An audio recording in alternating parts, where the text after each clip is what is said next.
becoming a mom myself has really caused so much to shift. And I really miss both of them. Like, I really miss them so much more now because I feel like they could have provided so much more insight. Hey everyone, and welcome to yet another episode of Entering Motherhood, a podcast dedicated specifically to new moms going through this amazing journey in life. I'm your host, Sarah Bilger, a postpartum nutritional coach / mechanical engineer.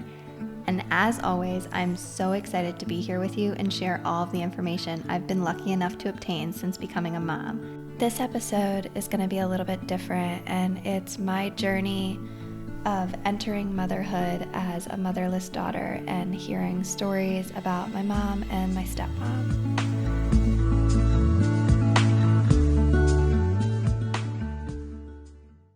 So I thought this would be a really good episode in preparing for Mother's Day. So here we go. All right, mamas, hello, and welcome to another episode of Entering Motherhood. And here today, I'm just ready to discuss little things that we think might not be making a difference and the impact that they really have on our children and those around us, and the bonds that we build with our children and the memories that we create. You know, that's what's important, and that's what we hold on to the most. It's more than anything else that we have in this life. And I think, you know, we can hold on to our thoughts and things that we got to experience with one another. And even on our worst days, you know, we might be able to create a spark in someone else that lasts a lifetime and really makes an impact on them. And for me, I lost my mother when I was very young, and I got an opportunity to talk about this on another podcast called Daughters Without Moms. And I'm going to clip in a few portions of that episode. And I'm also going to clip in a few stories from friends and family members that are really just going to talk about those moments and those times and their memories that they have with my mom and my stepmom as well.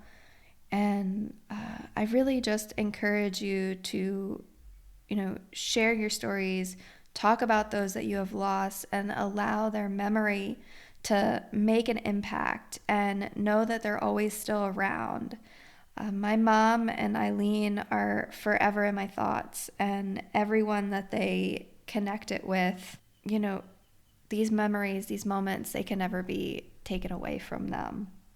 And in preparing for this episode, my one sister who also has a daughter, we were talking and discussing just really how much the way we mother and what we do with our daughters is affected by the things that our mothers had done with us. And, you know, we are able to do those little things with them, like looking at an I Spy book and pointing out all of the things that you spy, because that was something that you got to share with your mother. So I really just encourage you all to look back on those memories and embrace those things and pass on those traditions, because that's how we can honor our mothers,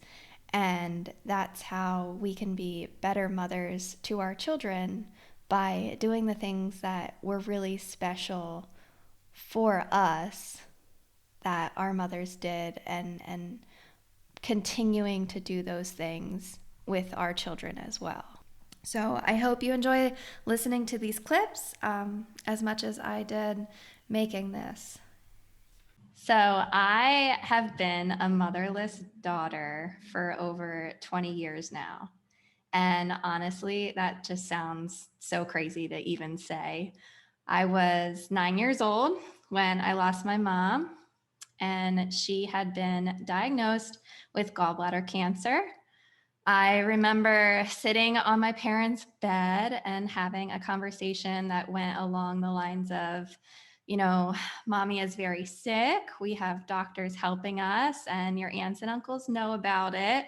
We're all praying and we're doing all that we can. I know that the word cancer was used, but obviously I was really young and didn't understand what that meant. And it was explained to me more as things progressed. But honestly, what more do you say to an 11, 9, and 3-year-old? I have an older sister who was 11 at the time, and then my little brother who was 3. And I think he may not have been in the room at the time, but that's how the story all started. And obviously, we know how that story ends because that's why I'm here talking about it now. And it was probably only about 6 months in between when I found out and when she passed. And like I hear so many stories of what my mom was like, and I'm so grateful to be able to have those stories and get to learn more about who she was. But I also get jealous because these people really got to experience so much more of who she was as a person. And again, like, you know, as a kid, I think we do live day by day and moment by moment. We don't really, yeah, we cuddle on them and we love them and we hold them, but we don't take those, I guess we don't have the thought process behind it to really kind of cherish those moments in the way that you do as an adult. And they really got to know her on a deeper level and be able to have conversations with her about life and what she was thinking. And I think that's what gets me like worked up now, and going through so many moments in my life, graduating high school, graduating college, like getting married, and now having a daughter of my own. Like those are the moments that, like, I wish I could have those life conversations with her.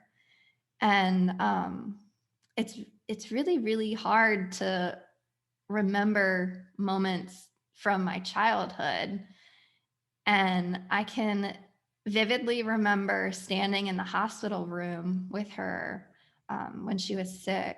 And I believe my older sister was in there too. It might have just been the two of us. And she was talking to us and telling us things. And I don't remember what she said, but I remember being there. And I think, that's I think there's a quote that goes along that lines, you don't remember what somebody says, but you remember how they made you feel. And like, I always know that she loved us and I always felt loved.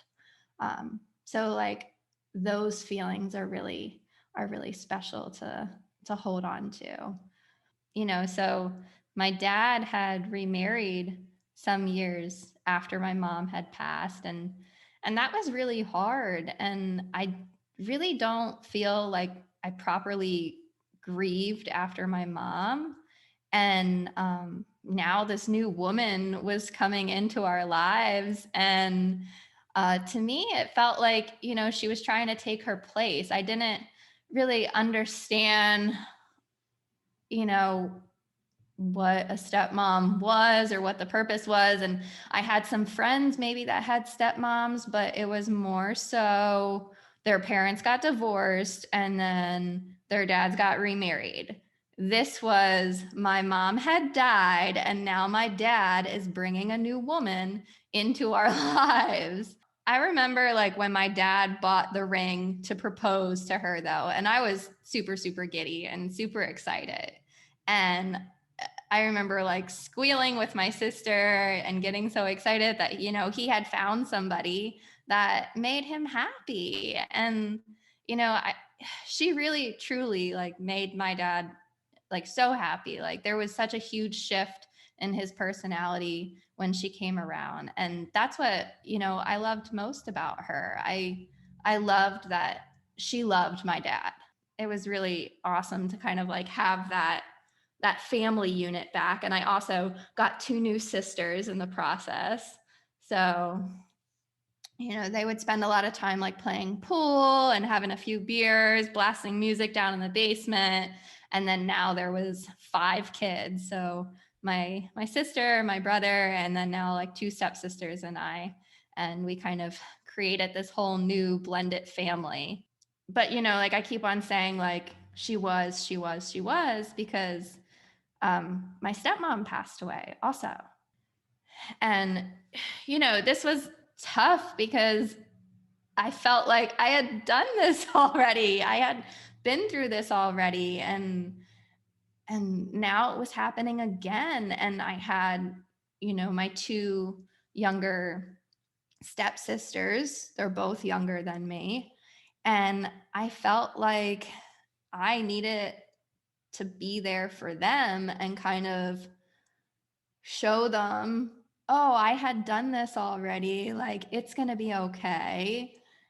And, that's just so tough. And that's such a hard thing to put on yourself. And why I felt like I needed to put that pressure on me is beyond me. I don't know why I felt like I needed to be strong in that moment and be there for everybody. But I think that was, and probably still is, just like my initial response to trauma. I just put up walls and I say I need to help everybody else and then we'll all be okay. And this one time specifically, I took her to a treatment session. And when I was there, one of the nurses asked, like how we know each other and things like that. And we got to talking and she introduced me as her daughter. And I felt, it wasn't, this is my stepdaughter. It was, this is my daughter. And I felt really proud of that and like happy that, like she was introducing me in that way. And the nurse actually said, oh yeah, you guys look a lot alike. And she said, oh yeah, I could tell, like, that's so nice that you're bringing your mom here to treatment. And we both just kind of looked at each other and we're like, we won't tell her. We'll just let her think that we look alike because we're actually related, but there was no blood at all. Eileen was just so fun and full of so much enthusiasm and life. And she really always knew how to make a situation fun. And I do feel like she tried to live every moment to the max, at least as long as I had known her. And she would scream on roller coaster rides, like absolutely yell at the top of her lungs, like almost to the point that it was embarrassing. Like we would kind of hold our heads down and cover our eyes, like that's not our mom, that's not our mom. And she just, she was having fun. We would be going up the hill and she'd already start screaming. But like that's just like the kind of person that she was, and she always liked to scare people and do things like that. And like now, me becoming a mom, I had my daughter a year and a half ago. And, like becoming a mom myself has really caused so much to shift.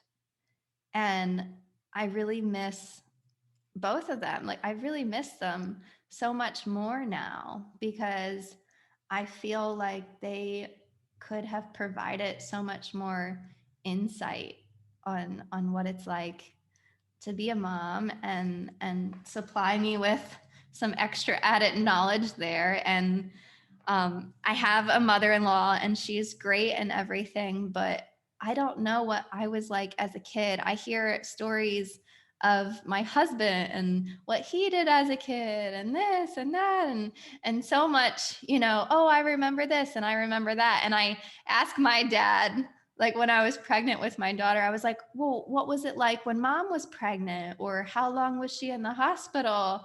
How long was she in labor? Those kinds of questions. And he's like, I don't know, 2 hours. I'm like, 2 hours what? Like from when it started, when it ended, like how was it, And it's those kinds of stories now that I really wish I could have insight on. And it's also terrifying sometimes when I think about how young I was when I lost my mom, and really what it must have been like for my mom at 36 to have to leave her children, like full on knowing I'm going to die and I'm leaving my children and my husband behind. And as a mom now, I feel like that hits so much harder. And it's so tough to think about my daughter. And I want to be here for as long as I possibly can, obviously, but I can't promise her that. And I want to tell her, mommy will always be here and mommy loves you so much. But knowing the other possibility, it hurts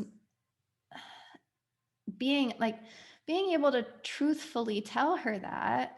I don't know if I can. And I'm going to try as hard as I possibly can. And I hope that the same thing doesn't happen. But having it happen twice in my lifetime, I don't know what to expect. Like none of us know how long we have and what that holds. And I think it's so hard for those of us that have experienced death so closely to really understand the magnitude and the depth of it, and the effect that it can have on others. And like that can feel really lonely a lot of the times, because not many people can say that their mother has died. And I think we have the ability to really perceive things a little differently than most can. And I don't know if that's a gift or or a weakness or whatnot, but I really think like it does change how you see things. And I think some of like the biggest things that I have learned that have helped me get through some of my hardest days are really just reaching out to people. If you're feeling low, just do it. Who cares what they're going to think? Who cares what they're going to say? If you need to get something out, if you need to talk to somebody, do it. And talk as much as possible, or as much as you'd like. And don't feel ashamed or afraid, or like you're going to make other people feel bad or uncomfortable, and you're going to bring down the mood of the conversation though. Like, I can't possibly talk about this because I'm going to ruin everybody's day. You know what? If it's going to make you feel better, you should do it always. Because when you keep that stuff in and when you bottle it down, where is it going? And I really just feel like it has helped me so much to just, even just right now, like being able to share my story like this, it's very therapeutic. And like I said, I journal a lot. I think journaling helps release your thoughts and put it into words. And I encourage people to get curious and ask questions and say, why am I feeling this way? what's going on here? And are there other people that are feeling the same way that I am? And when you really get talking and when you really put your feelings out there, you realize so many more people are feeling that too. And you're going to be able to find those connections. So that was clips of me talking with Beth on her podcast, Daughters Without Moms. And if you enjoyed that and you'd like to hear more, I will be putting a link to that full episode in the show notes. And you can go there for more stories of other women who have lost their mothers as well. And that is really the community that she is building. And there is also an event that she is holding on May 4th for Daughters Without Moms, a Mother's Day event. So if you want more information about that, I will have that in the show notes as well. And now here are some clips from friends and family that I had asked them to share memories of my mom and my stepmom. So here we go. Hi, Sarah. This is your Aunt Kathy Bademan, and I want to share a story about your mom, Rosie, and when she was pregnant with Nicole. First, I wanted to say that your mom was like a sister to me. We both started dating the Bademan brothers around the same time, and we got engaged at this around the same time and got married a year apart. And so Rosie was one of my bridesmaids, and um, because she had four sisters, I wasn't able to be a bridesmaid in her wedding. So when she became pregnant with Nicole, I really wanted to do something special for her. So I threw her baby shower, and it's funny because I think she was delayed somehow getting to the shower at my house in Horsham.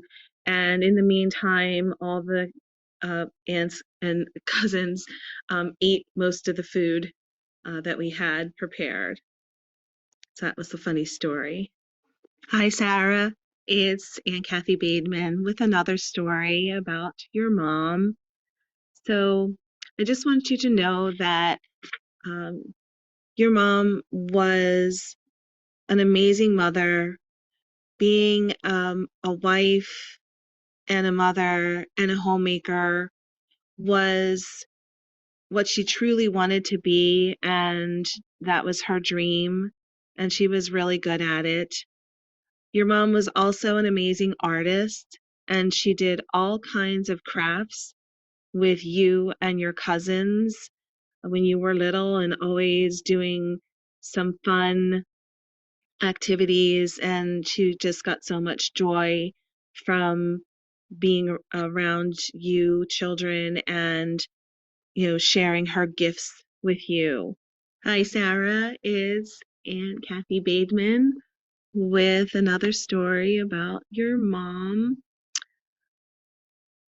So I'm sure you know this, but it was such an amazing thing that your mom, Rosie, was pregnant with Nicole at the same time as her sisters, Debbie, Mary, and Melissa, who all gave birth to girls. And I remember them being together at Mom Iser's house on Palm Sunday for the egg hunt.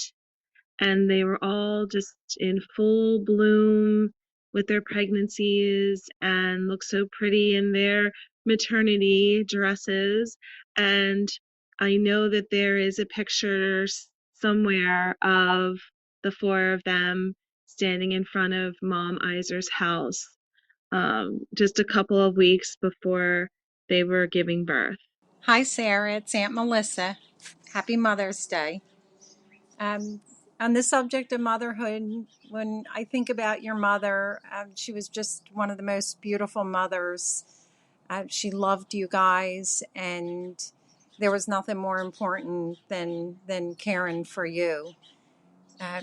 One of the memories I have of her is what just a generous, genuine person she was.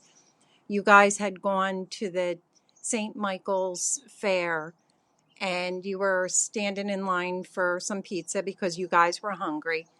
And they had 2 slices of pizza, and there was one for you and one for Nicole. Stephen wasn't around yet. And there were 2 little boys behind you in the line.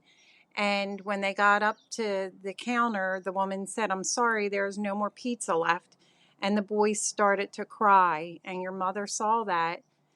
So she took away one of your pies and asked the woman to cut it in half and gave it to the 2 little boys, and then had the other slice cut in half for you and Nicole. And everybody was happy. Everybody was smiling. Everybody got pizza. My name is Danielle, and I'm Sarah's cousin, and we're about a month apart in age. So that means our moms were experiencing their pregnancies together and entering motherhood together, and we experienced so much in our early childhoods together. And one of my most vivid memories of spending time with my cousins and with Aunt Rosie was going to summer camp together. Aunt Rosie discovered this day camp at a local historic site called Pensbury Manor, and she thought it would be such a fun opportunity for us. And it turned out to be one of my favorite childhood memories. I recall sitting in the back of Aunt Rosie's station wagon, and we all wanted to sit in the back, of course, and look out as we were driving to and from Pensbury Manor. And years later, I ended up working for Pensbury Manor in the education department. And one day I was going through the archives and our files, and I found the registration forms for Nicole and Sarah in Aunt Rosie's handwriting. And it was just such a sweet gift and a reminder that we don't know all the ways that our mothers are going to set things in motion for us. And a decision they make early on in our childhoods could end up being such a wonderful gift to us later on in life. And that's something I'll always be thankful to Aunt Rosie and to my cousins for. My name is Danielle, and I'm Sarah's cousin. And there's 2 things I want to share about Eileen and what I remember most about her joining our family. And the first is her energy level. She seemed to have boundless energy, and whatever the energy level was in the room, she could easily match it or exceed it, no matter the situation. And the second was her pride in her children, all of her children. And I have one vivid memory that really illustrates that pride for me. Um, I'm a harpist, so when Eileen was sick, I went to play for her and bring her some comforting music. And Kate was there with us. And I can't remember if I asked Kate if she wanted to try playing the harp, or Eileen probably suggested that she give it a try. And Kate sat behind the harp, and I gave her a few pointers. And she started playing these beautiful glissandos and picking out a couple of notes. And I just remember the look on Eileen's face. It looked as though she were watching a musician at Carnegie Hall. Just the peace and the pride she had in her daughter at that moment is something I'll always cherish and I'll never forget. My favorite thing about my mom Eileen was that she was a complete goofball and made everyone around her laugh. Definitely known as the cool mom, all of my childhood friends considered her a second mother, and my house was always the fun place to hang out. A specific event always comes to my friends' minds and my mind when thinking about how fun and goofy my mom was. That was our annual Halloween party. All 5 of us kids would invite some friends over, and we would decorate the whole house, inside and outside. Strobe lights, spray-painted homemade tombstones, fake blood, cobwebs, and skeletons galore. Now, Halloween was my mom's favorite holiday, so naturally she would dress up in the creepiest, most creative costume she could create. This usually involved some fake props such as a screw sticking out of her forehead, face paint, and fake blood leaking out of various orifices. Much to our horror and delight, she would hide, pop out at the perfect time, scream, and chase my friends and me around the house. Our shrieks and giggles were deafening. We still reminisce about how fun those parties were and about how fun my mom was every time we get together. My mom, Eileen, treated everyone like they were her kids. She loved playing with us, making us laugh, and effortlessly showing us how not to take yourself too seriously and how to be the fun, cool mom when we grow up and have our own kids. and I couldn't be more thankful for that. Picking one favorite memory of Eileen is just not possible. I mean, I can't really remember many times where I wasn't laughing when I was around her.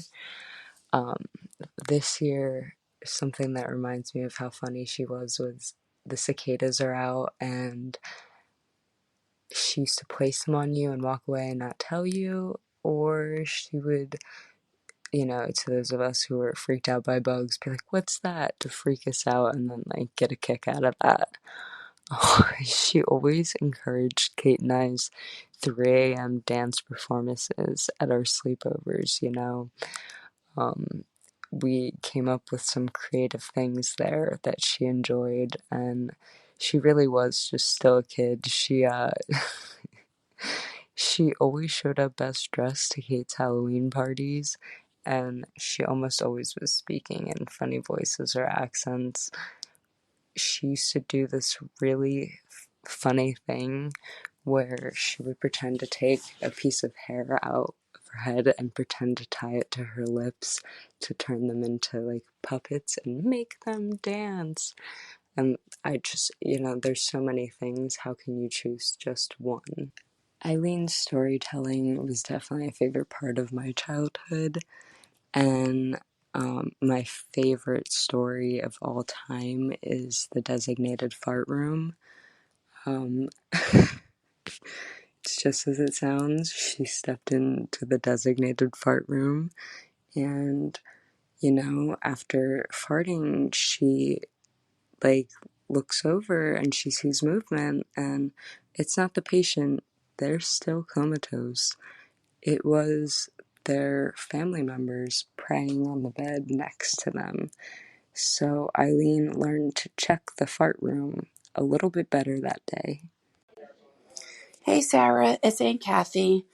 I remember when I was 15 years old, I stopped by your mom and dad's house, and your mom was going out to have a picnic with you and your brother and sister.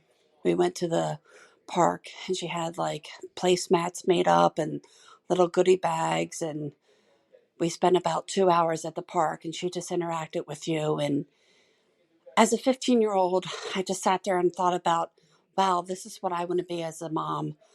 I could just feel the love that she had for you, and she bought arts and crafts, and when we did it, and I could just see the joy and the happiness she had in her eyes. And as a young woman, it gave me a purpose to feel like that's the type of mom I want to be. And I remember Eileen came down one summer with the girls. It was just her and you guys, you and your sisters and brother. And they went to Ocean City, and we were sitting on the beach, and I said to Eileen, what do you really like about being here? She said, I'm working a lot of hours, but what I really enjoy is just being here with my kids. And you guys were in the ocean and playing and having such a good time. She's like, this is what makes me want to be here. And I could really feel off both your moms that they really enjoyed being mothers, and that most of all, their kids loved them and enjoyed them having them in their lives. So happy Mother's Day to everybody. Rosie's best days were being a mother. She was a true artist. She passed it on to her children, and I always enjoy looking at their work. I will always remember her baking skills, a prayer she planted for me, which I say every day. Eileen was her best on days when Stephen said to her, "Can I call you Mom?" She said, "Yes, I never had a son, but now I do."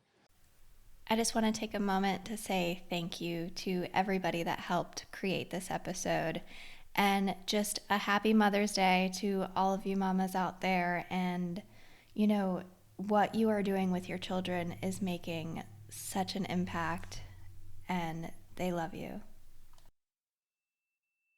Well, this wraps up yet another episode of Entering Motherhood. I hope that you have found this episode helpful, and if you liked it, please share it with others who might also benefit from this information. If there's anything that you'd like to know more about, or maybe you know someone who'd like to be on the show, please visit my website, enteringmotherhood.com. I'm so thrilled to be going on this journey with you and getting the amazing opportunity to help moms during this postpartum experience.